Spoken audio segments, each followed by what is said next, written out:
This world has been connected, tied to the darkness, soon to be completely eclipsed. Hello there, Sir from 17 once again. This is my Kingdom Hearts Final Mix, proud difficulty walkthrough.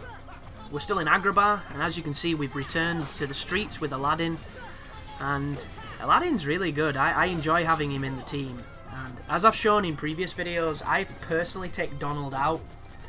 Donald is really good, but as soon as he runs out of magic, he's useless. And on proud difficulty, because enemies do so much damage, he spends more time dead than he does alive. And when he is alive, if he doesn't have MP, he might as well be dead. So my logic is, unless you have a very specific strategy, including Donald, to generally take him out of the team. And Aladdin is, you know, he's a much higher level than we are. He's a full-on tank, and he's a badass, so make sure you use him if you can. And this is me changing my party up a little bit. I'm doing this for the reason of getting some Trinity points, I believe.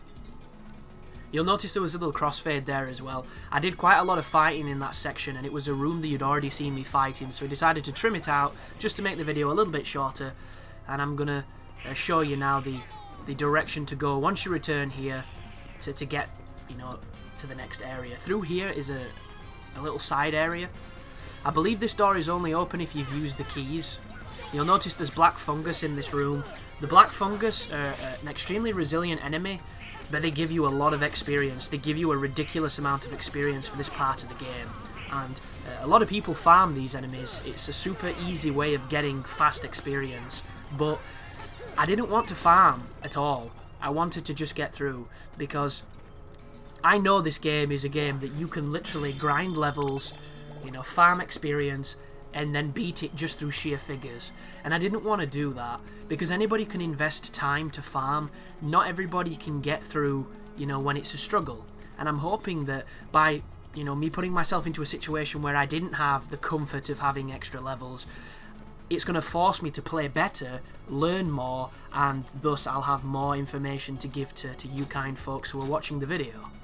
And if you get here and I'm 20 levels higher than you, you're going to be like, this video's bullshit, this doesn't help me do anything except this is what it would look like if I was over leveled. So instead, it's going to be the opposite, I'm hoping. And a little tip there, if you don't know it, to extend your jump, if you strike the Keyblade, you do get a couple of extra feet. It's not immense, it's maybe 1 foot, but it's still enough to bridge some gaps. And if you go through this one here, it's going to trigger a cutscene. Oh no, I'm going to the other one, my bad. So the one I was going towards just then will take you to Jafar, who's going to be talking to Jasmine. And then it's going to trigger the sub-boss of the level, but I'm not too sure what I'm doing here, guys. You'll have to bear with me. I think I've finally realised that I'm going the wrong way. Admittedly, this place is a bit of a maze, and you know, this is only the second time I've played the game, and the first time I was confused and lost here, so do bear with it. But when you go through here now that you've got Aladdin, it should trigger this. And then post this cutscene, all these pots are going to come alive, and they're going to turn into the pot spider boss, which is actually pretty tough. I don't like this boss at all. And in theory, it should be simple. You attack its face. When it starts attacking, you get away from it. When it separates, you beat up its pots and beat up its face. But the thing that makes it tricky is not only does it do quite a lot of damage when it hits you, but the pots do a suicide move that can kill you so quick. Like, look at that. 2 hits and I'm nearly dead. And you'll notice I go immediately into Sonic Blade to horse some iframes and do some quick damage. Pop a heal. We do not have the Leaf Bracer just yet, so we're going to get interrupted on heals, so you want to be intelligent with them if you can be. And right now, I'm doing a bit of rolling, and I've got to use some items because I don't have any magic. So there's the high potion, and we're back in action. So I recommend killing the pots, because the pots are the things that are going to deal the most damage to you, because they come out of nowhere, they spawn later on in the fight, they're a nuisance. I also do not have scans, so you can't see how strong this enemy is. But did you see how he glowed gold? Not gold, sorry. How he glowed like the neon silver? That means he's going to do that, where he just swings his tentacles a whole bunch. And it's a move that I don't think you can parry, and you can't seem to stop it or stun him through it or tech it. It just seems to hurt you. So I recommend just getting out of the way of it. And there's tails as well. When those tails glow almost a purpley red, they're going to start flailing as well, and that's another move that can just ambiently hit you, do a lot of damage, and you want to just watch out for it. So that right there, that was in the middle of an attack. It's a dive bomb attack that the pots do, and he was clipping on that piece of geometry, so when I hit him, it classed as a tech, because he was doing an attack. He was just, you know, perpetually doing it and trapped. But you'll notice he's getting less and less pots, he's getting smaller and smaller, and I always initiate the jump combo because it's faster, and whenever he glows blue, if you don't get the stun off on him and he continues the combo, you need to get out of there, or if you don't have the time to dodge away, because the iframes in the roll are very small, just use the Sonic Blade if you have the MP for it. And just be aware that you can take damage so quickly on this fight that whenever you're next to him and you're not attacking or in the process of getting away, if he hits you and something else hits you, death can come swift. And you'll notice both Donald and Goofy are dead, so it just goes to show how fast you can get downed if you're not careful. And you can use Aero if you wanted to give yourself that barrier. I usually use it quite a lot, but my problem when I have it equipped is it makes me want to get in there and start trading blows, and as much as that's very effective, there's not a lot of strategy to that, so I at least try to do as much of the fights as possible without relying on the Dynasty Warriors approach of bash until I win. You know, but it's definitely weak at this point. There's only one pot separating its torso, there's a couple of pots just knocking around.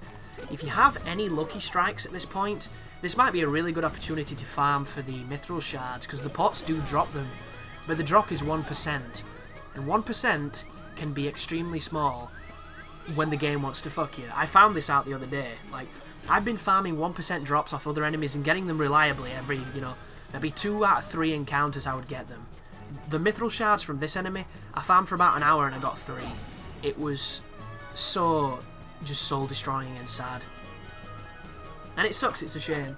But let's get the pot's life, seeing as I is taking a massive pounding, just to give you a base level for normal difficulty, if that's what you're playing on and you're interested. Obviously this will be scaled because it is proud. But it says it has 600 HP, and you get the Ray of Light for killing it. 18 strength, 15 defense, and 250 experience. So now that he's dead, we can now make our way to the Cave of the Wonders, and there is another boss fight coming. So the strategy in the book is it's pretty weak. You know, just attack it, don't get hit. You know, it's pretty self-explanatory stuff. This thing is interesting. You can get really lucky on this fight because the boss spawns enemy. If it spawns the bandits, they're a nightmare. They're an absolute nightmare, and I almost recommend killing them before you attack the boss. But a guns blazing attack on the boss can also be effective. But there's 2 spawns he can do. One is a big fat guy who's a large body but is all dressed sultany. The other one is bandits. Bandits is bad news.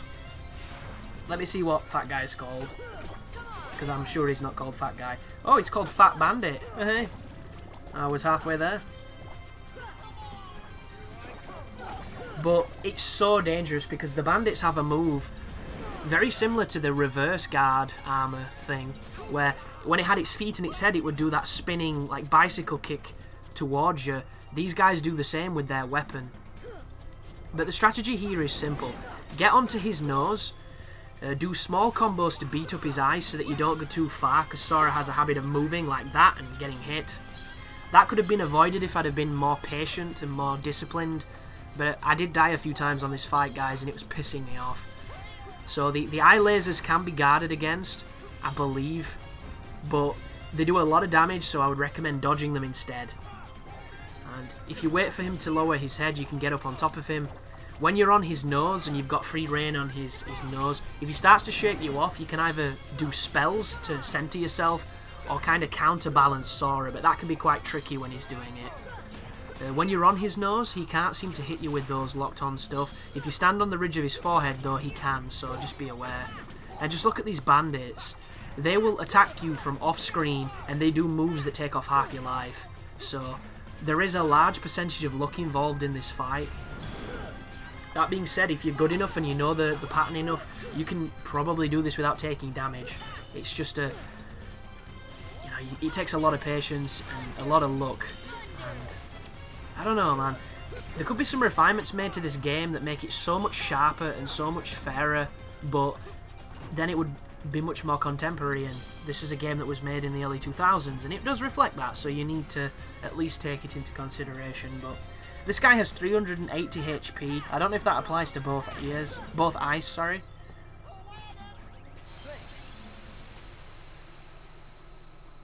And it does mention here in the book that theoretically you could leave the location, but that'll regenerate the boss's life, so I don't recommend ever doing that. And, well, there you go. So now we're inside the Cave of Wonders. That's a Triforce we can't get until we kill Riku 2. Spoiler alert. And you might be wondering why I did that. I didn't do it because I have any aspirations to pick up these chests or do these little side quests with Apu. I did it to despawn the enemies. I'm going to be running past almost everything in this area because there's really no point to it.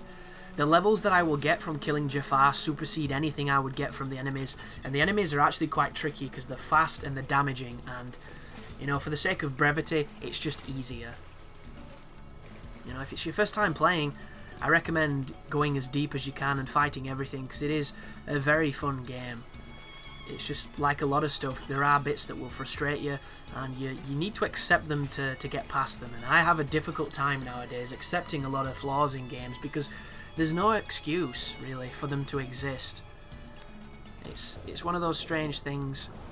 Like going back to the GTA thing, for how long Grand Theft Auto's been in development, and how many people are working on it, and how big its budget are, for them to fuck up a major component of the shooting, something you spend 90% of the game doing, it just seems crazy. But then you realise that the driving in Grand Theft Autos has never really been that good, and that is 100% of the things you spend your time doing, because you're always driving. It's a necessary evil of that entire game, and the driving is one of the worst parts of it, and it's by no means bad, it's just not good.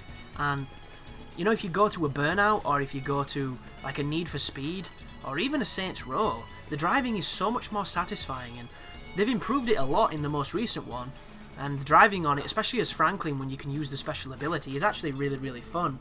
But, you know, compared to its competitors, it is lacking, and it's one of those things where they spread themselves so thin on those games that you can't have everything be amazing, but you can have everything be great, and that's what they've managed to do. But I still disagree so fervently against 10 out of 10 scores. And somebody left a comment saying that people were nearly fired a journalist, you know, place because they gave the game a 9. And I'm sorry, but the game deserves a 9. Like, I've already mentioned I'm going to be making videos sharing my thoughts on it. It's not going to be a review per se, it's just going to be some Grand Theft Auto content with some commentary. Because what I've put up so far, there's just not been really any of my thoughts shared. So shadows are turning up in Agrabah, which is frustrating, because when there's a lot of them and Sora keeps missing with the Keyblade, it is exceptionally easy to take sloppy hits, and it happens a lot.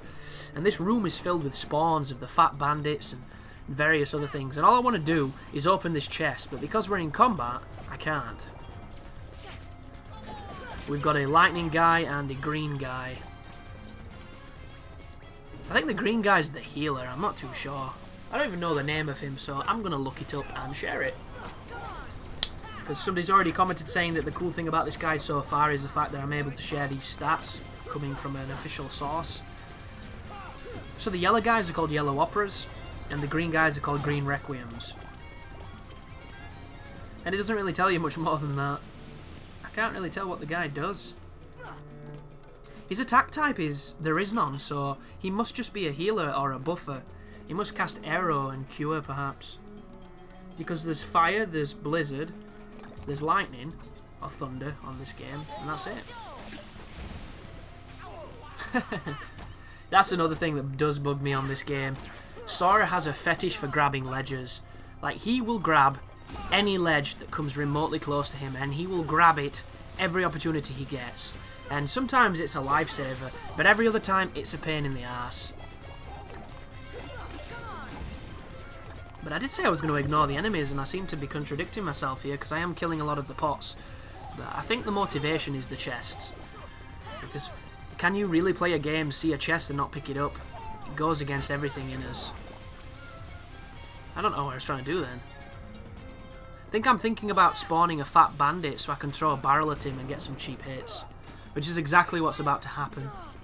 So that then, by the other bandit, I don't know if you saw it. He did that move I mentioned where he does a flippy cartwheel and he's cutting all the time. Well, that's interesting too. What happened there is I noticed he was doing the fire breath and I had no time to recover or roll away, so instead I used the sonic blade to use the iframes and not take damage, but it kind of screwed me because the measure of the movement from that attack knocked me off the edge. But it saved me from taking a hit, and it's a good example of how that move should be used, so, you know, take that knowledge and go forth and conquer. But I'm playing the Game Boy Advance, the 3DS. No, I don't have a 3DS. I have a DS, sorry. The DS Kingdom Hearts game, which is 365 over 2 days, which is kind of a strange title. And I'm having a lot of fun with it as well. The only problem is, because you're using like all the buttons on the face of the DS, it's really hand cramp inducing, because I have quite big hands and those machines aren't that big, and I don't have the big XL one. And even if I did, I don't think it'd make much difference, because, you know, the shoulder buttons and the face buttons at the same time, it's just an awkward posture for your hands. It's not like a gamepad. It's not ergonomically designed that way. It's still good, but tricky on the old dexterity. But thank you for watching, folks. I hope the guide's helping, and you take care now.